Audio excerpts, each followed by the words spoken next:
All right, so thanks again for being here. So first off, we're going to talk about chapter 5. Let me go ahead and share a screen. Chapter 5 deals with something called encumbrances, which is not a normal word that we use in everyday English. So I'm going to explain and hopefully make a little bit more sense of this for you, just so you have some real life perspective of what this is all talking about. And so first off, with encumbrance, I kind of want to define this so you just have a clear picture. Oh man, here, hold on, let me fix my pen here. I've never had that happen, that's weird. It's kind of like speckling, sorry. We'll see how it goes. So the word encumbrance, there, yeah, how weird. Maybe I don't know, I may have to charge my pen again. Encumbrance is a right or an interest in your property by somebody else. So a right or an interest by someone else. So we're going to look at some examples here, and I'll clarify this a little bit more. Let me just test something real quick because it's going to bug me. Yeah, so weird.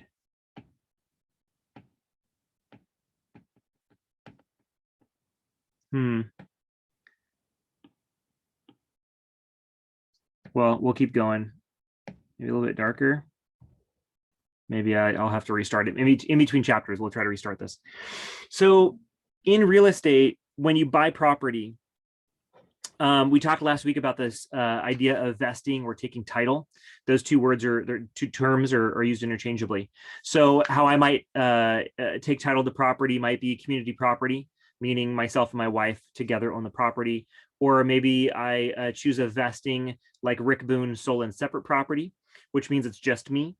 Maybe you go to refinance your property and the lender says, well, is it going to be just you or you and your spouse? And you say, well, I'm married, but only I'm qualifying for the loan because I'm the one with the better credit and the income. And so you might actually take title as sole and separate property, even though you might be married. Chances are you would come back to community property, or in the eyes of the law in California, especially, most likely it would come back to community property. But the idea is when you own that property, you own it, right? But there's somebody else that also has an interest in that property, namely the lender or whoever owns that note that you borrowed money. So that's just one example of a reason why somebody else has an interest in your property. And we'll talk about a couple other ways. So let's hit that first one. A lien. Oh, that looks a little bit better. Man, sorry. A lien, it's spelled lien, it's pronounced lien. A lien is when somebody else has an interest in your property because you owe them money. All right, so a lien is money. This is known, and the chapter kind of discusses this a little bit. This is known as a voluntary encumbrance, right? When you sign those loan docs, you're saying, I want to borrow this money, and here is the lien. Here is your interest in my property because I owe you money. The lending tools are pretty interesting in real estate. Oftentimes you'll hear somebody say, and you may have said it yourself, or somebody asks, hey, what interest rate do you have on your mortgage? Or what's the, how many years left do you have to pay on your mortgage? And that's a normal term that's used by people. It's used by people in the industry all the time. Ironically, in California, we actually don't use mortgages. We use a tool called a deed of trust. And I will kind of define how these things are different. The mortgage is a tool that's used. It's still used in other states, but largely in California, it's not used. I'll explain why. Under a mortgage, you have this term, and I think we've already talked about it, but the idea of the or to the E, it's the direction of the action. And so again, we have here the mortgagor and the mortgagee, right? So when we're talking about a mortgage, the mortgagor gives the mortgage to the mortgagee. And so we have kind of this two parties that are playing. It's like the lender and the borrower. And that might sound normal, right? But you'll see how it's actually different in the deed of trust. One of the big reasons in the mortgage why we don't use it in California is because there's something called a judicial foreclosure. So in the judicial foreclosure, recognize the word judicial like a legal process. So in a mortgage, when a borrower stops paying the mortgagor actually has to file a lawsuit against the borrower. And so then we have a legal process and timelines and courtrooms and all that other stuff, right?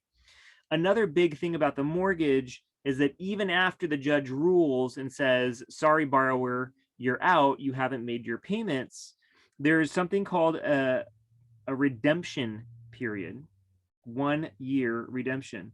And so you could imagine that a lender, after not receiving months and months of loan payments, taking you to court, winning a lawsuit, and now the borrower has a year to kind of correct the issue. It's a very, very long process, a very costly process through the court system, right? This is why in California, although technically you could have a mortgage, we almost always have a deed of trust in California, even though your lender might even call it a mortgage, right? In reality, there's a deed of trust. And so in the deed of trust, there's 3 parties. There's the trustor and the trustee, right? Or to the E. And there's the beneficiary. The beneficiary is the bank. And the trustor to the trustee relationship, the trustee is a third party. The trustor is the owner. And so hopefully this brings to light, and what you're doing here is the trustor is giving the trustee the right to sell the property, again, or to the E, in a foreclosure action. So we have this third party called the trustee, who you most likely, if you're never in foreclosure, if you always make your loan payments, you will never be in contact with that trustee. You will only be in contact primarily with your beneficiary, with the bank, or with whatever servicing company they use. So even though there's like 3 parties involved here, usually it's the trustor, it's the owner communicating with the bank. This is why it's unique in California, why it's different than, one of the reasons why it's different than a mortgage. One of the other reasons that it's different is because we have this thing called the trustee sale. And what happens in the trustee sale is that legally, under this deed of trust, what you're agreeing to when you buy that property with this deed is that if you stop making your payments, again, talking about a foreclosure process, the trustee will start the foreclosure process. There's no legal requirements here. You're not filing a lawsuit. It's an automatic action after the owner gets the required notifications. The foreclosure process is kind of a set process. The trustee, it's the third party that actually handles that process for the bank, for the beneficiary. So only if you're in foreclosure will you ever really have contact or dealings with the trustee in your loan. When you're signing loan docs, though, that trustee company will be identified. It could be a company, it could be a corporation, it could be a title company, it could be a random, third person. It could be a person. Usually it's some sort of corporation, lawyer, could be a trustee. And so we have this trustee sale that happens in the foreclosure action. We jump more specifically into the foreclosure action in a future chapter, so I don't want to go too deep right now, but I do want to point out how this is different than the mortgage to draw this. Also, what we see with the deed of trust is this trust deed that we're seeing. So right now I'm calling it the deed of trust, also is referenced as a trust deed. And so if you look up on public record, what you'd see is the first trust deed, the first lien holder, right? I'm using this term, would be the loan that you get, most likely the first loan that you get. You might also then see that there's a second loan, like maybe you have a HELOC, a home equity line of credit. Maybe you have a second loan to purchase your property. You might have a second trust deed. And so the list can go on, and that all goes in time of when you get that. Again, there's a whole chapter on finance that goes more deep into this. But just so you can see some of this difference between a mortgage and a deed of trust. And specifically, again, coming back to what we're talking about here, is this idea that the lien is when you owe somebody money, and because you somebody else has this interest in your property because you owe them money. That's the lien. And again, I apologize for my pen here. It's kind of hit and miss, but I think so far we're okay. So again, if you have any questions, please do put those in the chat or hold on to those, and I'll ask those in a minute. Another type of, let me erase this letter. Another type of lien, we're still talking about liens. Yeah, it's so weird. All right. Another type of lien is called a mechanics lien. Now, again, we're talking about liens. Somebody has an interest in your property because you owe them money.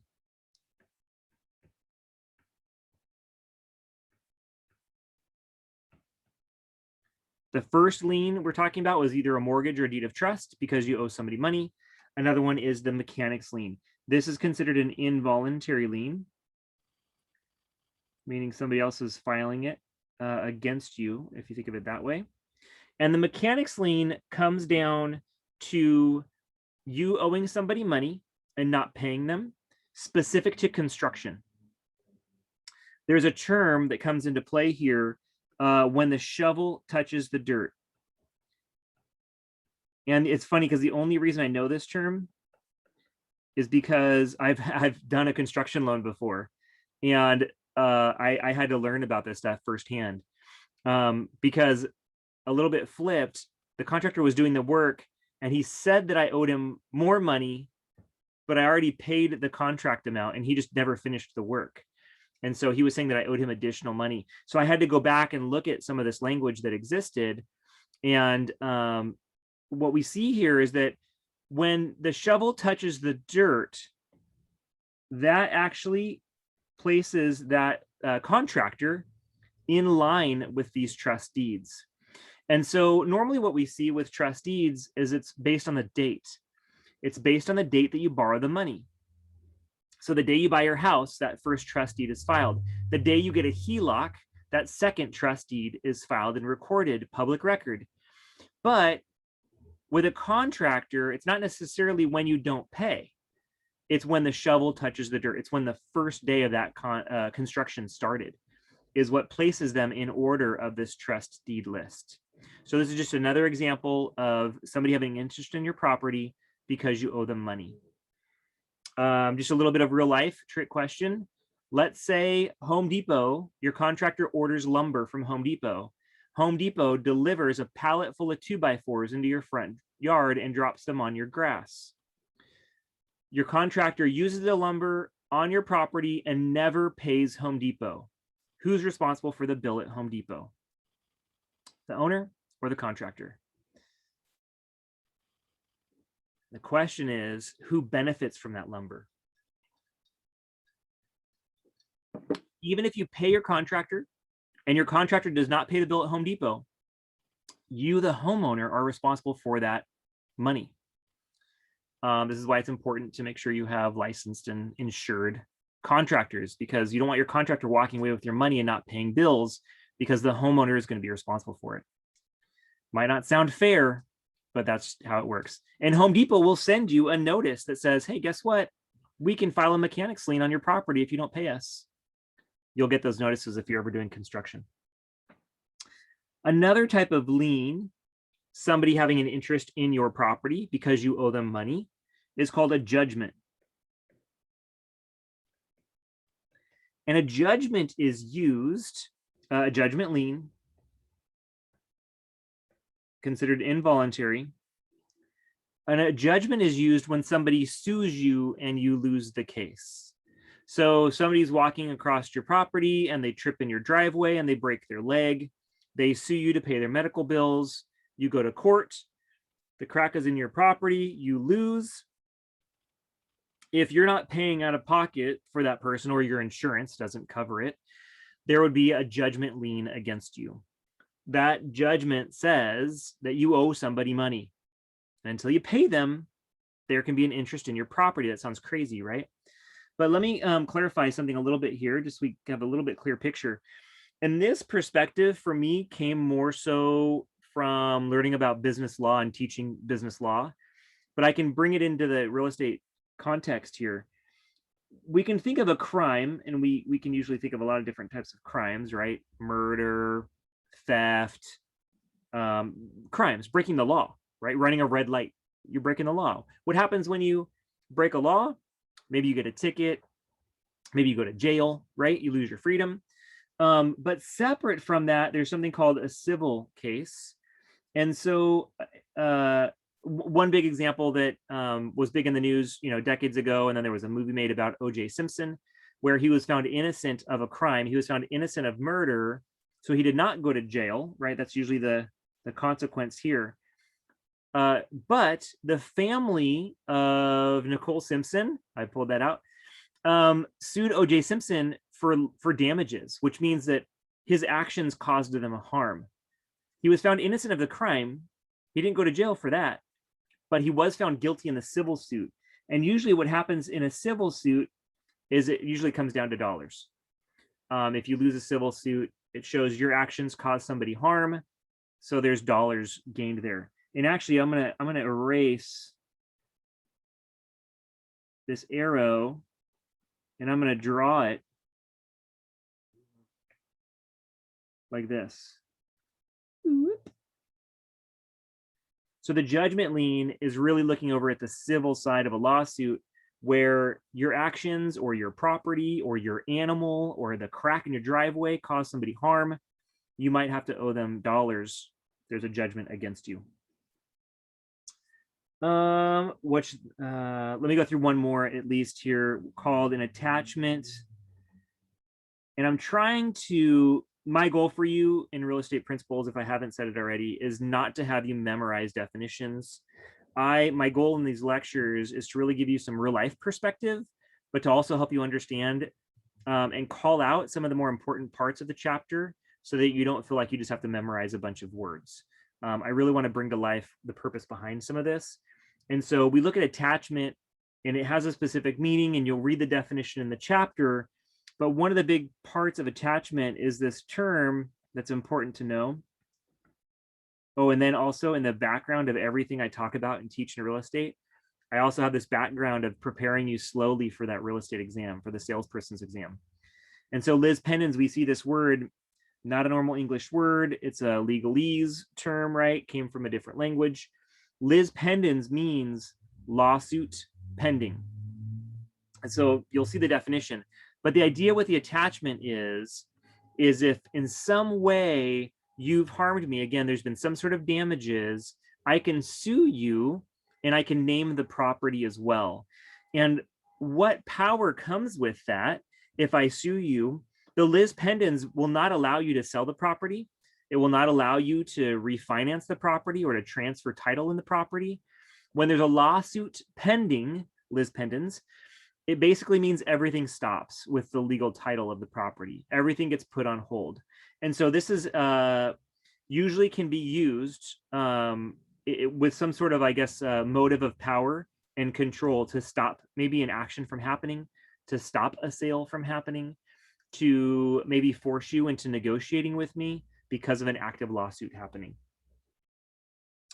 Another type of lien, because you owe somebody money, is called property taxes. If you do not pay the government the property taxes for your property, you owe somebody money, the tax assessor can file a lien against your property. I also want to call out, although we do in another chapter talk about this more specifically, I want to kind of call out, usually property taxes are seen as your annual taxes. Gosh, this is so weird. I'm just going to have to restart, I think, in a little bit. Sorry, it's bugging me probably more than it's bugging you. We learned something about property taxes. I'll go ahead and just hit it here. It's what's the term? An acronym. So when we talk about property taxes, we talk about the regular payment that's due to the tax assessor, tax collector, excuse me, based on your county. And so there's a project that we'll do towards the end of the class when you're looking at property taxes. But we think about this ongoing cost that's associated with you purchasing your property. There's something, again, acronym, no darn fooling around. And so this acronym is in place to help you remember the property tax rules and the payment periods. So I'm actually going to do this in a couple steps. So if you can follow along with me, it'll help you remember when property taxes are due. And then that way, no matter what question you get, either out of the book or for your final exam, but at the state salesperson's license exam, you can pull up this, oh yeah, no darn fooling around. You don't fool around with your property taxes, because really what happens if you don't pay your property taxes is that your property is sold to the state. And that sounds really extreme, right? Just because you have a late payment, but that is the case. And there's, but you have like 5 years basically to make it right and to reinstate your ownership. No darn fooling around stands for November, December, February, and April. No darn fooling around. November, December, February, and April. Here's the next step. The 1st, the 10th, the 1st, and the 10th. All right, our next step. Due, late, due, late. No darn fooling around. So when you can remember that, this gives you the timetable for your property taxes. Realize that in this order, no darn fooling around, this gives you the first installment and the second installment of your property taxes. Don't think that like January being the beginning of the calendar year is the starting point. It's no darn fooling around in that order. So this is where we think about property taxes. This is based on the price that you buy the property. So one of the reasons that we, in general, people like to buy property when it's a lower market, not just because you're getting a good deal, but because that's actually your starting point of property taxes as well.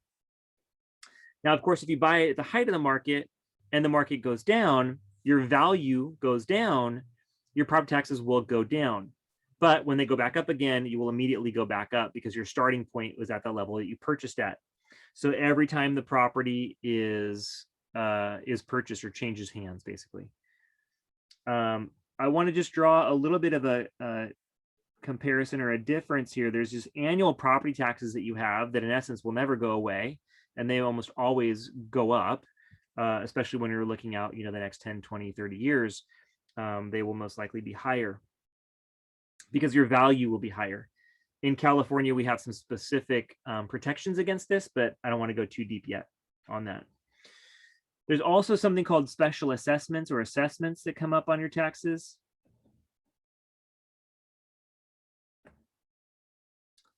There's also something, one of these things is called Mello-Roos. You may have heard that term before. It was somebody's name or two people's names or something. But Mello-Roos, what I want to kind of just draw out here is the idea that a special assessment, although property taxes, so long as you own property, you will have to pay property taxes. You could pay off your loan and own that home for 50 years, you will still have to pay property taxes. Special assessments are a little bit different. This has to do with local improvements. It depends on your property, where your property is located, will dictate whether or not you have these special assessments or added costs that you have to pay every year. Maybe these are added costs outside of your normal taxes for school districts, for community college districts, for street improvement plans, for highway or freeway expansions potentially.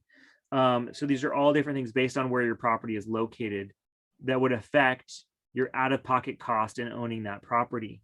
Again, we're talking about encumbrances and specifically liens because you owe somebody money and therefore they have an interest in your property. One last thing I wanted to note on here, and it's something called the homestead.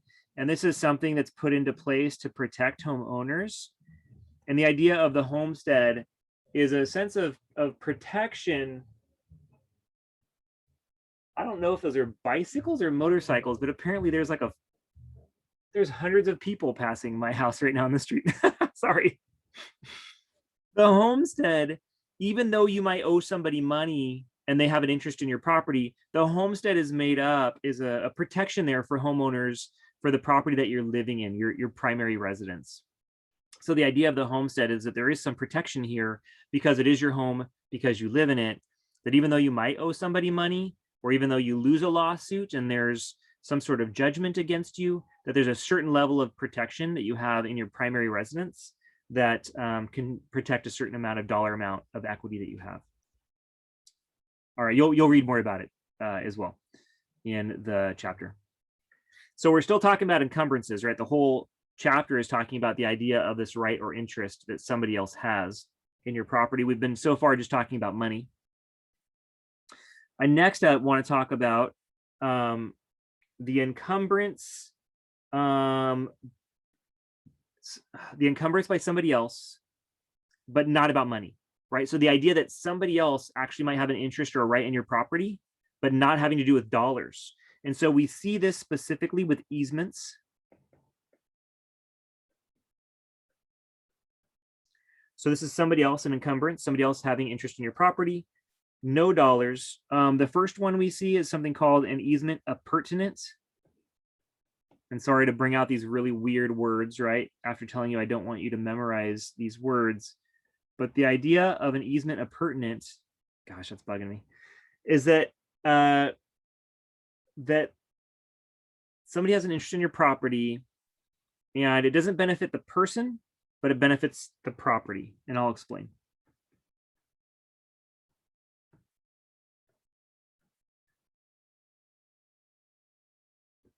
So let me draw something here.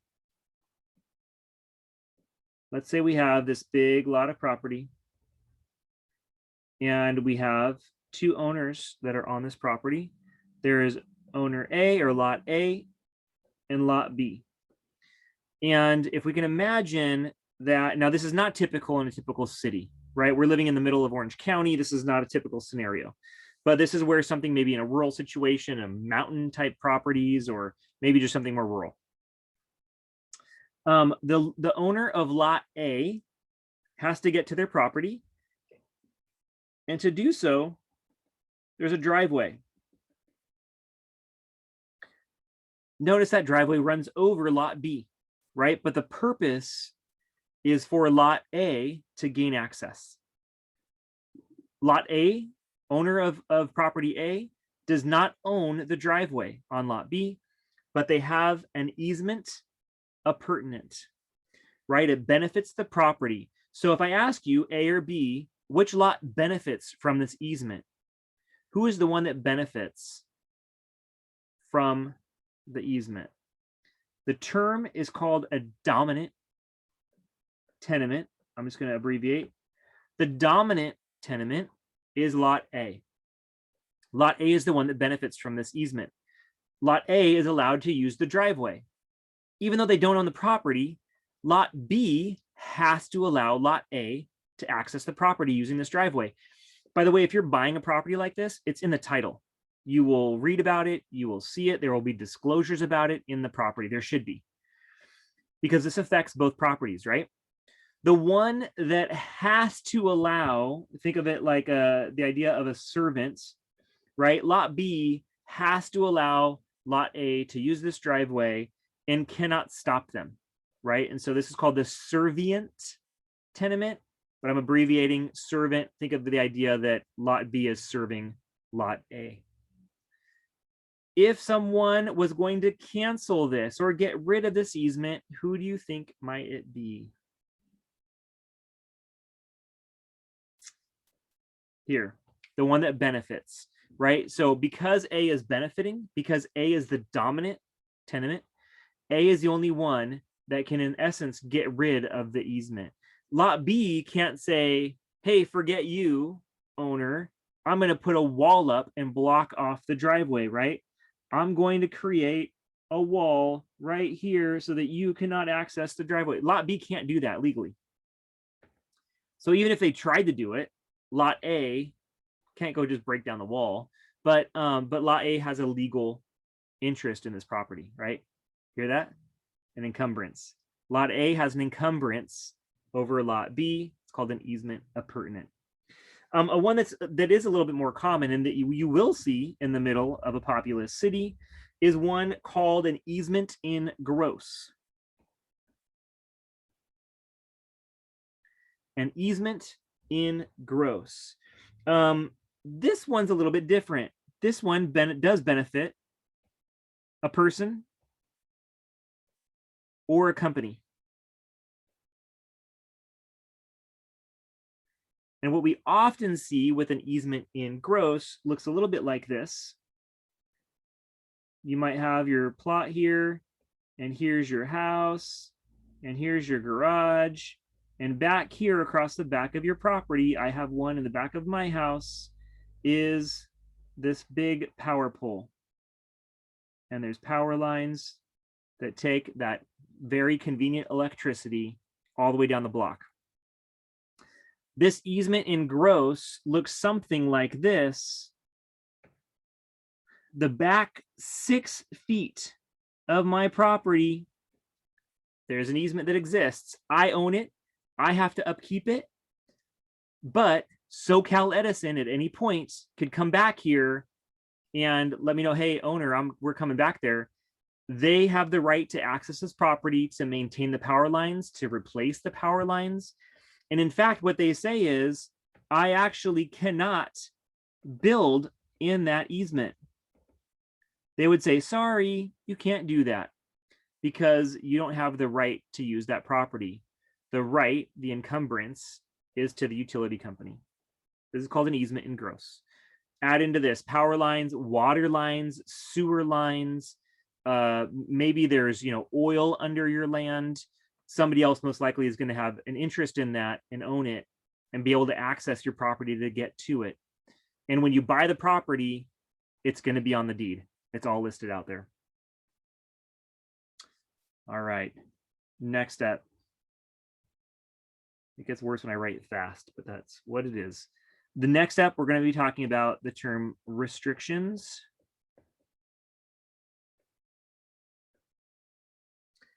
So a restriction, you own the property, you own the dirt, you're paying on the loan, you're paying property taxes, but the restrictions are rules that you have to follow. One of the big ones is called CC&Rs. This is most common when you're in an ownership of a property where there's a home owners association, an HOA. So this mostly looks like maybe condos where I own one unit or one building and there's 100 other owners and there's a pool and there's a volleyball court and there's a gym and all this other stuff, right? And all of the owners get to use it and we all have to pay every month into that HOA to be able to repair and access and use that those amenities. Because there's a homeowners association and my home is grouped in with all of these other homes, what I do on my property affects everybody else, right? If I paint my one unit out of 100 purple, that's going to negatively affect the other owners, right? So we have these rules called CC&Rs. Ironically, actually, the city of Irvine is, I don't know if it's the nation, definitely in the state, is the largest planned city. And so what you'll see in the city of Irvine, even if it's a single family home, not a condo, is that homes will be in this large area in a homeowners association. And some homes will actually be in a second, tighter homeowners association. And so there might actually be 2 separate bills that the owners are having to pay out to maintain and access and use this additional amenities. The CC&Rs are the rules that you have to follow in that ownership. So CC&R stands for covenants, conditions, and restrictions. Basically the things you have to do when you own there and things you cannot do when you own there.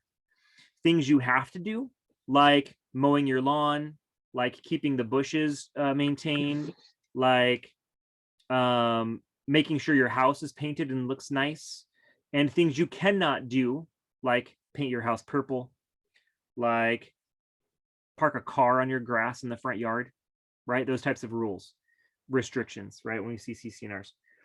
Another one is called a deed restriction.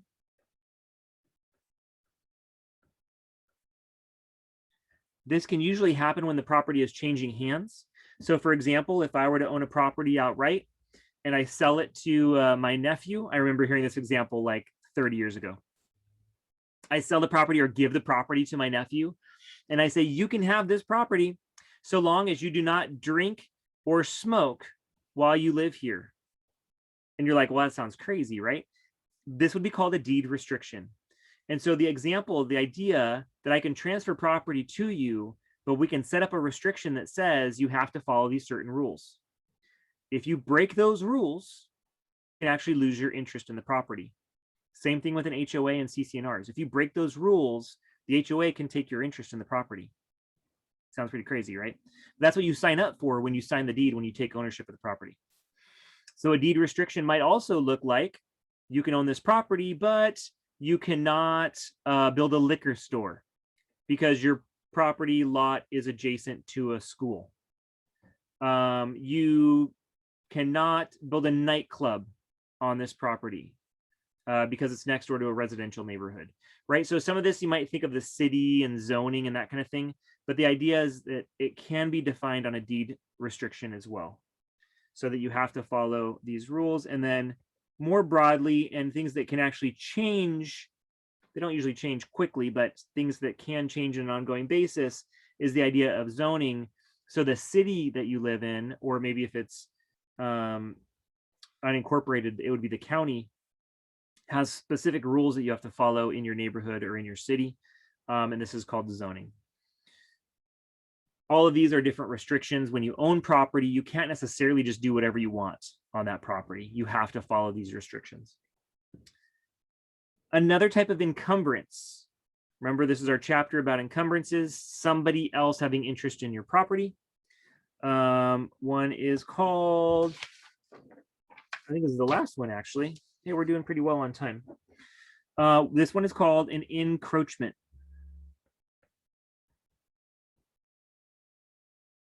I've actually dealt with, or have had the experience of dealing with an encroachment before.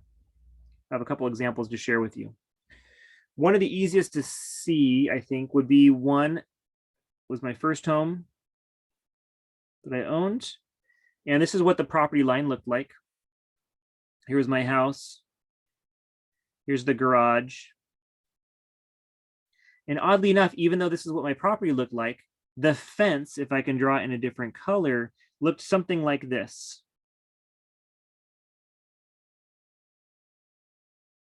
And over here, right next to my house, was my neighbor's garage. Now, it might look weird, but for whatever reason, whenever they built the house in the 40s, right? So this is like 70 years before, 460, yeah, I mean, back then. For whatever reason, even though the property line is the black line, the fence was built on the red line, and it kind of jogged over, and the next door neighbor's garage was not built right on the property line. So interestingly enough, this space, and I'll just kind of hit it with the black pen right here, this space, I had access to it. My neighbor did not even have access to that space, but technically it was her property. And so what's interesting here with this is that I had my firewood, perfect spot. It was just a couple feet into the next to the garage, and it's kind of tucked away in the corner. And I had my firewood all stacked up there. And the neighbor comes over and knocks on the door one day and says, "Hi, I would like for you to remove the firewood that's on my property." And I thought, that's weird. It looks like it's on my property to me. I have access. It's in my backyard. You can't even get to it. But sure enough, when I looked up where the property line was, my firewood was technically on her property, even though she didn't even have access to it. And so I kindly asked, well, just curious, why do you care if I have firewood in my backyard? She said, well, firewood has termites in it, and I don't want the termites from your firewood getting into my garage. And I went, shoot, she's got a great point. I totally understand that. And I moved my firewood. And so there's something about, even though you have a right, or you think you have a right, when we're in these conversations, sometimes it's easier, or thinking about your neighbor, right?